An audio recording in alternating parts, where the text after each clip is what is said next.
إن الحمد لله نحمده ونستعينه ونستغفره ونعوذ بالله من شرور أنفسنا ومن سيئات أعمالنا من يهده الله فلا مضل له ومن يضلله فلا هادي له وأشهد أن لا إله إلا الله وحده لا شريك له وأشهد أن محمدا عبده ورسوله أما بعد فإن خير الحديث كتاب الله وخير الهدي هدي محمد صلى الله عليه وسلم وشر الأمور محدثاتها وكل محدثة بدعة وكل بدعة ضلالة وكل ضلالة في النار فأعوذ بالله السميع العليم من الشيطان الرجيم بسم الله الرحمن الرحيم يا أيها الذين آمنوا اتقوا الله حق تقاته ولا تموتن إلا وأنتم مسلمون يا أيها الناس اتقوا ربكم الذي خلقكم من نفس واحدة وخلق منها زوجها وبث منهما رجالا كثيرا ونساء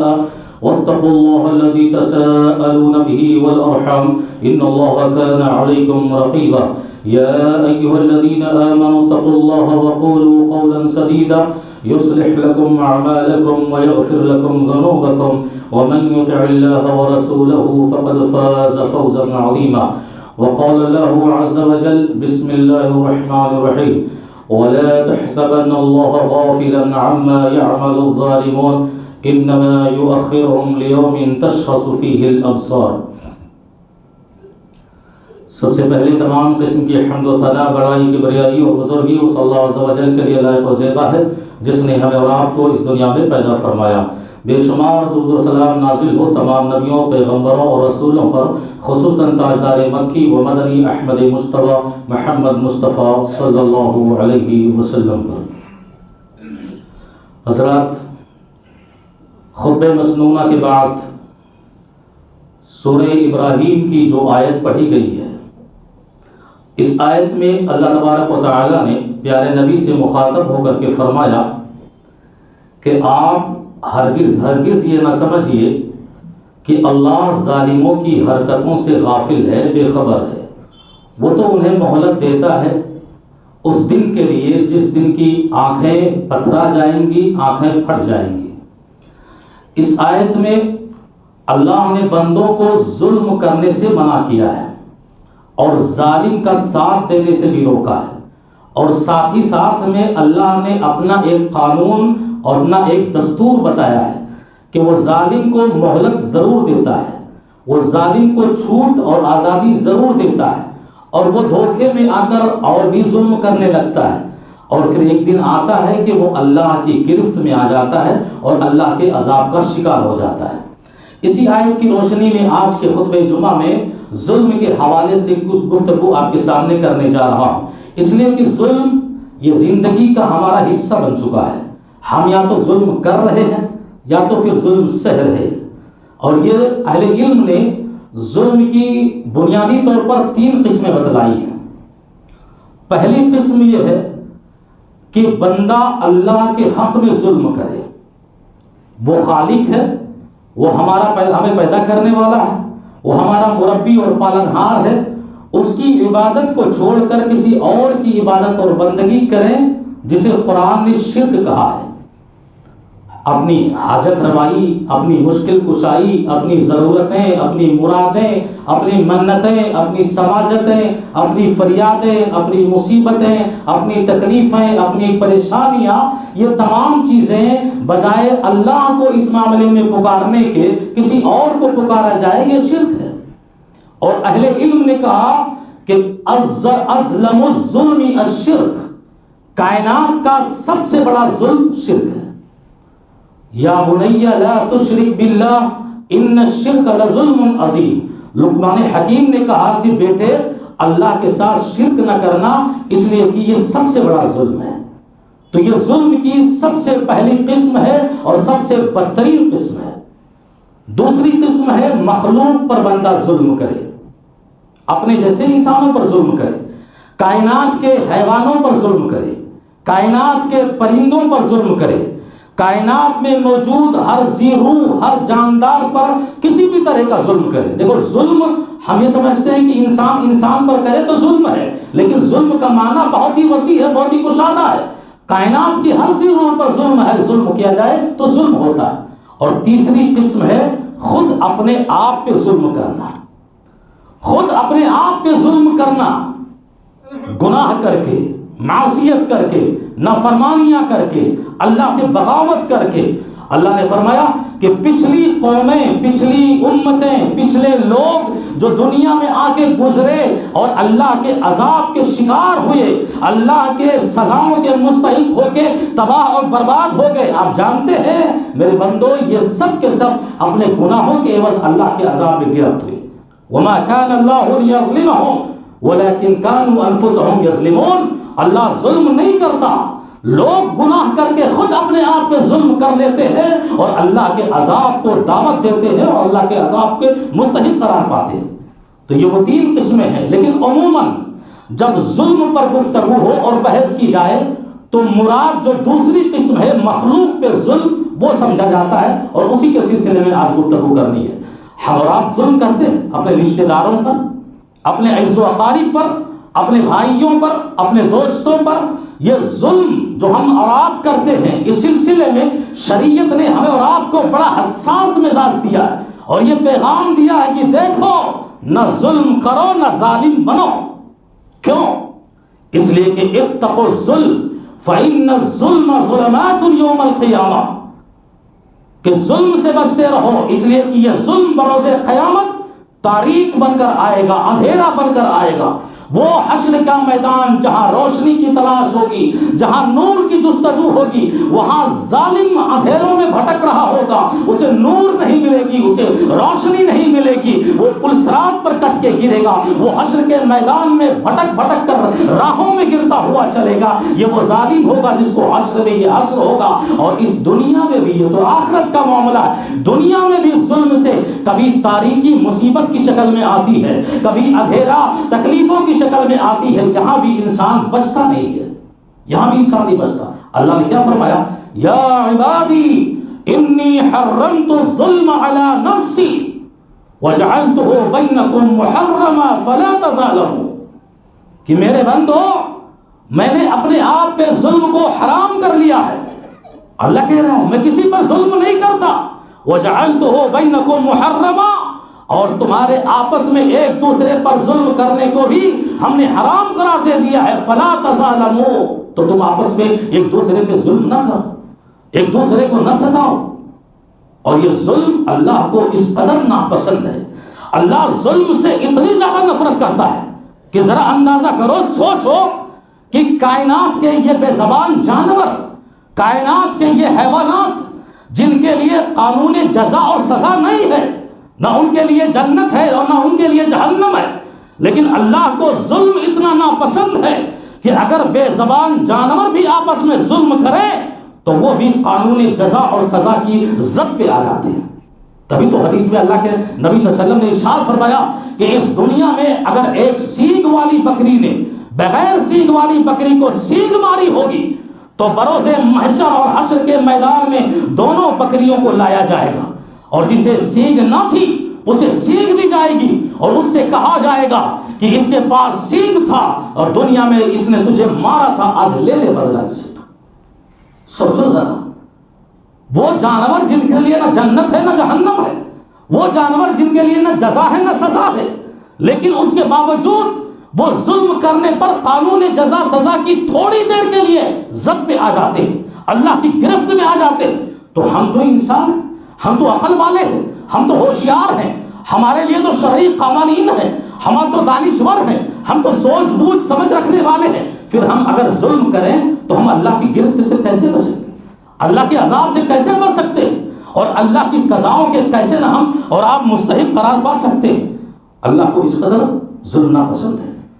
پیغمبر صلی اللہ علیہ وسلم جو عدل و انصاف کا علم بردار بن کر آئے تھے، عرب کی سرزمین پر، عرب کے سماج میں، معاشرے میں ظلم کی جتنی چھوٹی بڑی شکلیں تھیں سب کو مٹانے آئے تھے. اور عربوں کے سماج میں جاہلیت کے دور میں تو باقاعدہ ایک نعرہ تھا، وہ نعرہ لگاتے تھے، کہتے تھے انصر اخاک ظالما او مظلوما، کہ مدد کرو اپنے بھائی کی، مدد کرو اپنے رشتہ داروں کی، مدد کرو اپنے خاندانوں کی۔ یہ عرب والوں کا نعرہ تھا جاہلیت میں، چاہے وہ ظالم ہی صحیح یا مظلوم ہی صحیح۔ یہ نہ دیکھو، یہ دیکھو تمہارا بھائی اگر ظالم ہو کے کسی پہ ظلم کر رہا ہے تو ساتھ اپنے بھائی کا ظالم بن کے اس پہ ظلم کرو۔ تمہارا خاندان کسی خاندان پہ ظلم کر رہا ہے تو خاندان میں ظالم بن کر شامل ہو کے سامنے والے خاندان پہ حملہ کرو اور اس پہ ظلم کرو۔ عربوں کا یہ نعرہ تھا کہ ہمیں ظالم بنے یا مظلوم بنے، پر دیکھنا رشتہ داری ہے، دیکھنا عز و اقارب ہے، دیکھنا اپنا خاندان ہے۔ بھائی کو نہیں چھوڑنا، خاندان کو نہیں چھوڑنا، رشتہ داروں کو نہیں چھوڑنا، وہ چاہے ظالم صحیح یا مظلوم صحیح، ہمیشہ کھڑا اسی کے ساتھ رہنا ہے۔ اور جب پیغمبر صلی اللہ علیہ وسلم کو بعثت ملی، نبوت ملی، آپ نے بھی وہی نعرہ بلند کیا جو عربوں نے بلند کیا تھا، وہی نعرہ لگایا، کہا انصر اخاک ظالما او مظلوما، مدد کرو اپنے بھائی کی چاہے وہ ظالم ہو یا مظلوم۔ صحابہ کی جماعت نے حیران ہو کر کے کہا کہ اللہ کے نبی، اگر ہم مظلوم کی مدد کریں تو یہ بات تو سمجھ میں آتی ہے کہ وہ مجبور ہے، مقہور ہے، بے بس ہے، لاچار ہے، ہمیں اس کی مدد کرنی چاہیے، اس کے ساتھ کھڑا رہنا چاہیے، اس کا ہمدرد بننا چاہیے، اس کو ظلم سے نجات دلانا چاہیے، یہ بات تو ہمیں سمجھ میں آ گئی، پر ہمارا بھائی اگر ظالم ہے تو پھر ہم اس کی مدد کیسے کریں؟ پیغمبر صلی اللہ علیہ وسلم نے فرمایا کہ اس ظالم کی مدد یہ ہے کہ اس کے ظلم سے اس کو روکو، اس کے ہاتھ کو پکڑو، اس کو ظلم سے منع کرو، یہی اس ظالم کی مدد ہے۔ دیکھا آپ نے، نعرہ وہی، ورڈز وہی، الفاظ وہی، سیم ٹو سیم وہی نعرہ، لیکن پیغمبر صلی اللہ علیہ وسلم نے مفہوم کو بدل دیا، معنی کو بدل دیا اور مطلب کو بدل دیا۔ ظالم تمہارا بھائی صحیح، ظالم تمہارے خاندان کا صحیح، ظالم تمہارا پڑوسی صحیح، ظالم تمہارا دوست صحیح، کوئی بھی ہو، اس ظالم کو پہلے ظلم سے روکو، اسے منع کرو، اس کے ہاتھ کو پکڑو، جو اس کا حق رکھتا ہے کہ ظالم کو اس ذریعے مدد کی جائے، اور مظلوم کے ساتھ تو ہمیں کھڑا ہو کر رہنا ہی رہنا۔ اور یاد رکھو کہ زندگی میں کبھی ظالم کے قریب نہ جانا، زندگی میں کبھی ظالم کے ساتھ نہ رہنا، زندگی میں کبھی ظالم کی حمایت نہ کرنا، زندگی میں کبھی ظالم کے صف میں مت کھڑا رہنا، اور زندگی میں کبھی ظالم کا تعاون نہ کرنا۔ کیوں؟ اس وجہ سے کہ ظلم صرف ظلم کرنے کو نہیں کہتے، اگر ظالم کا ہم ساتھ دے رہے ہیں تو بھی یہ بہت بڑا ظلم ہے، یہ بھی بہت بڑا ظلم ہے۔ اللہ نے فرمایا وَلَا تَرْكَنُوا إِلَى الَّذِينَ ظَلَمُوا لَمَسَّتْكُمُ النَّارُ، کہ اے میرے بندو اور اے لوگوں، ظالم کے ساتھ نہ کھڑے رہو، ظالم کی حمایت نہ کرو، ظالم کے صف میں نہ رہو، ظالم کی واہی نہ کرو، ظالم کی شاباشی نہ کرو، ظالم کی تعریف نہ کرو، اور ظالم کی طرف سے دو شبد بھی مت بولو، اس وجہ سے کہ اگر ظالم ظلم کی وجہ سے رب کی نحوست اور لعنتوں کا مستحق ہوگا، اس پر اس کے عذاب نازل ہوں گے، تو یاد رکھو ظالم کی حمایت کی وجہ سے تم بھی اسی عذاب کے مستحق ہوگے، تم پر بھی وہی لعنتیں نازل ہوں گی اور تم پر بھی وہی نحوستیں اتریں گی۔ اور اللہ نے تو اپنا قانون ہی بنا دیا، اللہ نے اپنا دستور بنا دیا ہے کہ سارے گناہوں کے انسانوں کی سزا میں آخرت میں دوں گا، لیکن ظلم کی سزا میں اسی دنیا میں دوں گا۔ سنو سنو، یہ اللہ کا قانون ہے اور قانون بدلا نہیں جاتا، قانون الہی میں کسی کا دخل نہیں ہو سکتا، قانون الہی کے خلاف کوئی مقدمہ دائر نہیں کر سکتا۔ اللہ کا جو قانون ہے وہ قانون ہے اور وہ قانون قائم ہو کر کے رہے گا۔ کہا سارے گناہوں کی سزا آخرت میں آؤ گے تو دوں گا، لیکن ظلم کرو گے تو اس کی سزا اسی دنیا میں دوں گا۔ بخاری اور مسلم کے اندر ایک چھوٹا سا واقعہ آیا ہوا ہے۔ حضرت سعید ابن زید رضی اللہ تعالیٰ عنہ مشہور صحابی رسول ہیں، صحابی رسول ہیں حضرت سعید بن زید رضی اللہ تعالیٰ عنہ۔ نبی کے زمانے کے بعد، عہد نبوت کے بعد، جب بنو امیہ کی خلافت آئی اور مدینہ میں جو گورنر تھا مروان ابن الحکم، مروان بن حکم گورنر تھا، اس زمانے میں ایک عورت جس کا نام عروہ بنت اوس تھا، اس نے سعید ابن زید رضی اللہ تعالیٰ عنہ، اور آپ جان جائیں کہ یہ صحابی وہ ہیں عشرہ مبشرہ میں سے ایک ہے، یہ وہ ان 10 جلیل القدر صحابہ میں سے ہیں جن کو اسی دنیا میں جنت کی بشارت مل گئی تھی، وہ جنتی تھے، لیکن زمانے مروان ابن حکم دور خلافت کے اندر ایک عورت نے الزام کیا لگایا کہ سعید ابن زید نے میری زمین کا کچھ حصہ ہڑپ لیا ہے۔ میری زمین کا کچھ حصہ اپنی زمین میں لے لیا ہے، قبضہ کر لیا ہے ناجائز۔ اللہ اللہ، سوچو ذرا، دنیا نے کس کو چھوڑا ہے؟ دنیا نے کس کو بخشا ہے؟ ارے دنیا نے اس کو نہیں چھوڑا کہ جو عشرہ مبشرہ صحابی ہے اور لسان نبوت سے جن کے لیے جنت کی بشارت مل چکی ہے، ایسے عظیم صحابی کو بھی اس دنیا نے نہیں چھوڑا۔ عروہ بنت اوس نے الزام لگا دیا اور معاملہ مدینے کے گورنر مروان ابن الحکم کے پاس پہنچا۔ وہ قضیہ، وہ معاملہ، وہ مقدمہ، اور مروان ابن الحکم نے بلایا عروہ بنت اوس عورت کو، خاتون کو بھی بلایا، اور سعید ابن زید کو بھی بلایا اور کہا سعید کیا کہہ رہی ہے یہ عورت؟ کیا کہہ رہی ہے یہ عورت؟ سعید ابن زید کہتے ہیں مروان تم اچھی طرح جانتے ہو میں یہ کیسے کر سکتا ہوں، میں یہ معاملہ کیسے انجام دے سکتا ہوں جبکہ براہ راست میرے کانوں نے نبی کی زبان سے وہ حدیث سنی ہو۔ مروان نے کہا کون سی حدیث؟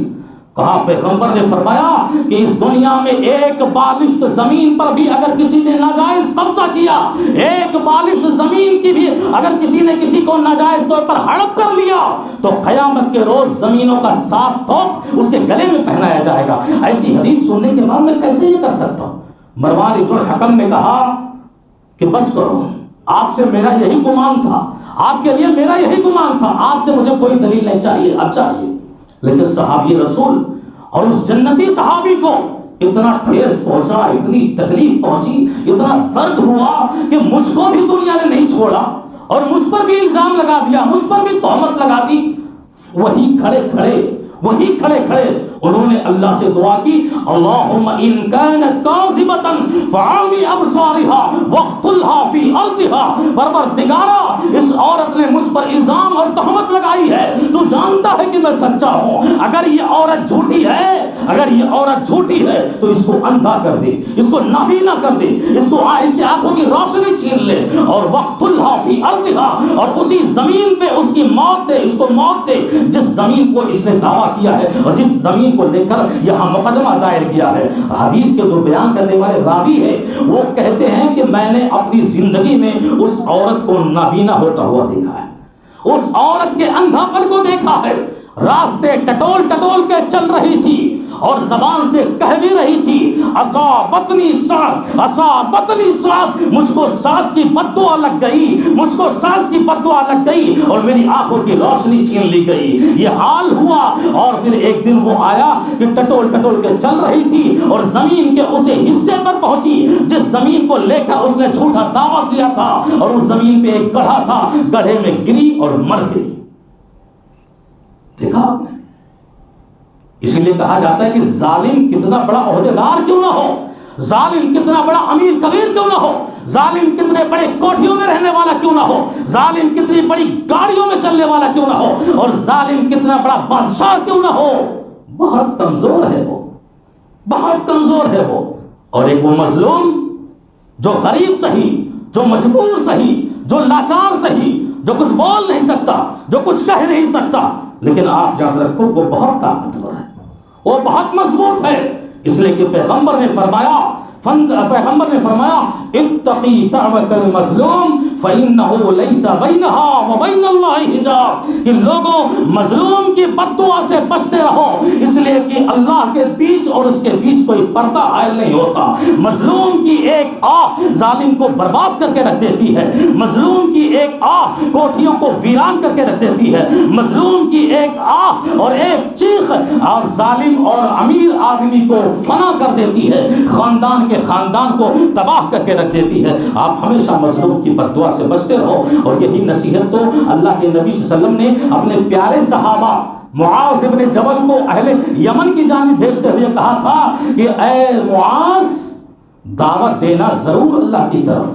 لوگوں کو بلانا ضرور، توحید مان جائیں تو نماز کے لیے بلانا، نماز مان جائیں تو زکوٰۃ کے لیے بلانا، زکوٰۃ مان جائیں تو سال میں مہینے رمضان کے روزے کا بیان کرنا، اور دیکھنا آخری لمحے، آخری حدیث کے ٹکڑے میں اللہ کے پیغمبر نے اپنے معروف اور پیارے صحابی کو نصیحت فرمائی، اتقی دعوت المظلوم،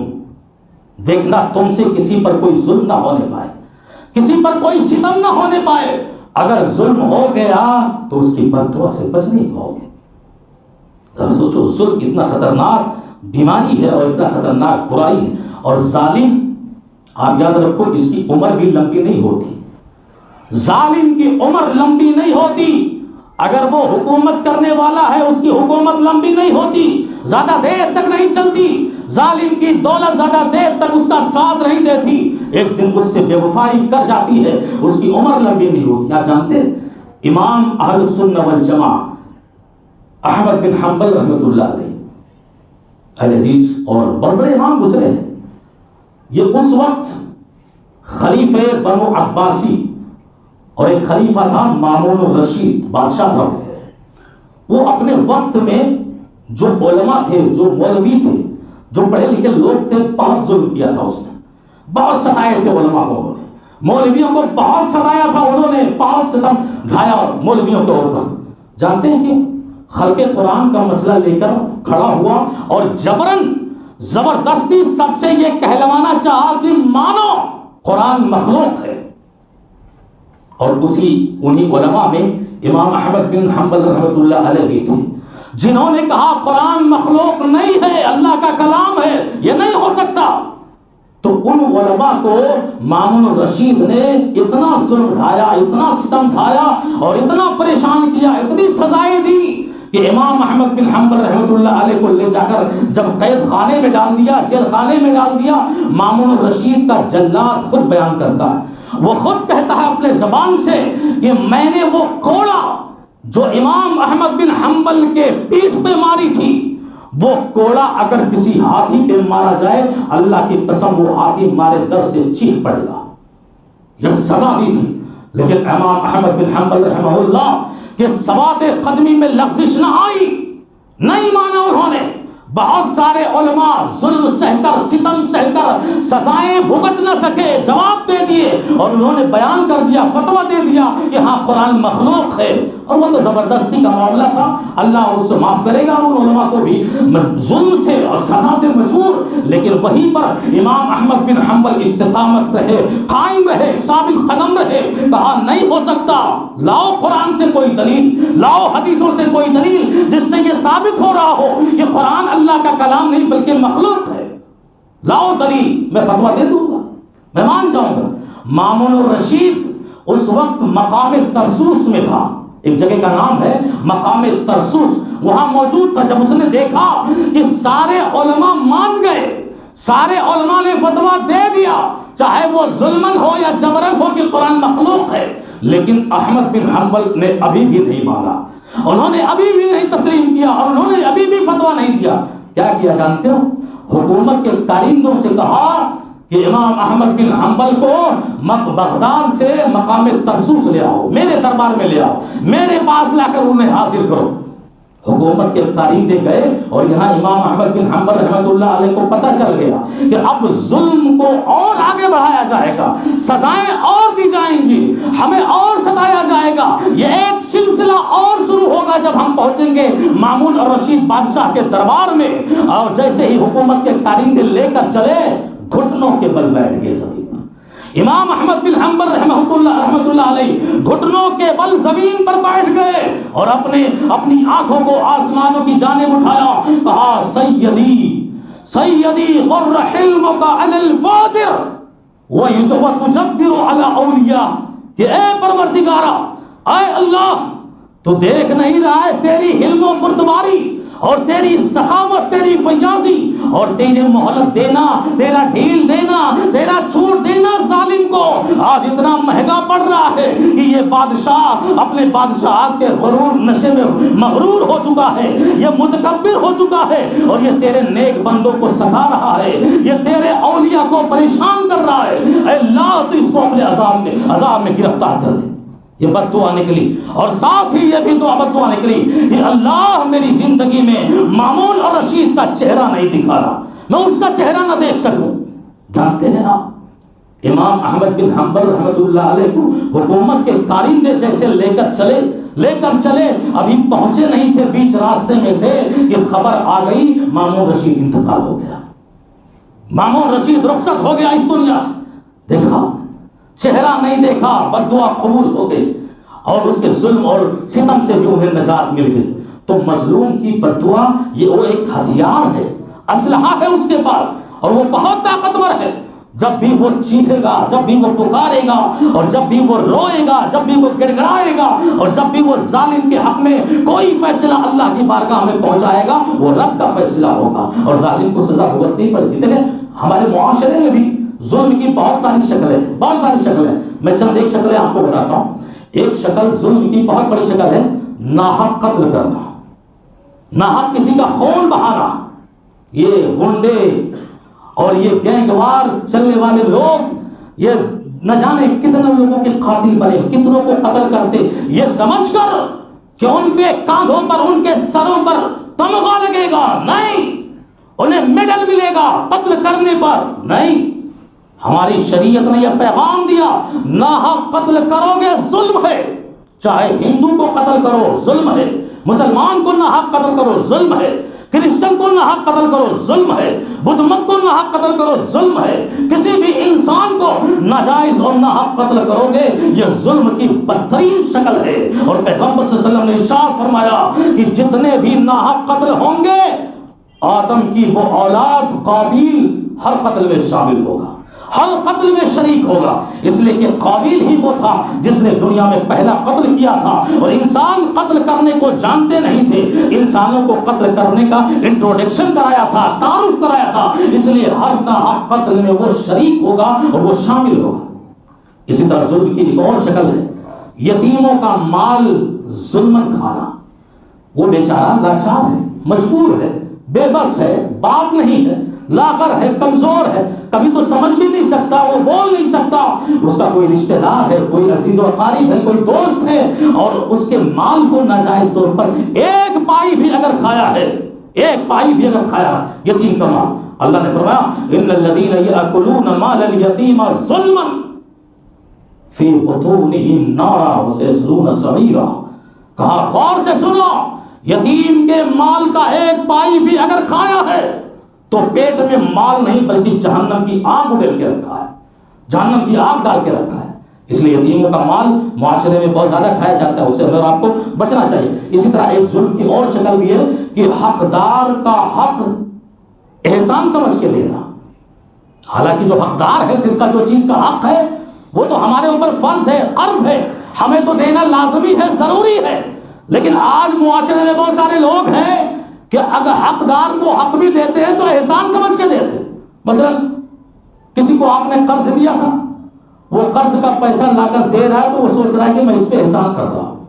قرض بھی لیا ہے، پیسہ بھی لیا، اور قرض جب واپس مل رہا ہے تو ہمیں سمجھ رہے کہ وہاں پہ احسان کر رہا ہے، وہ احسان نہیں۔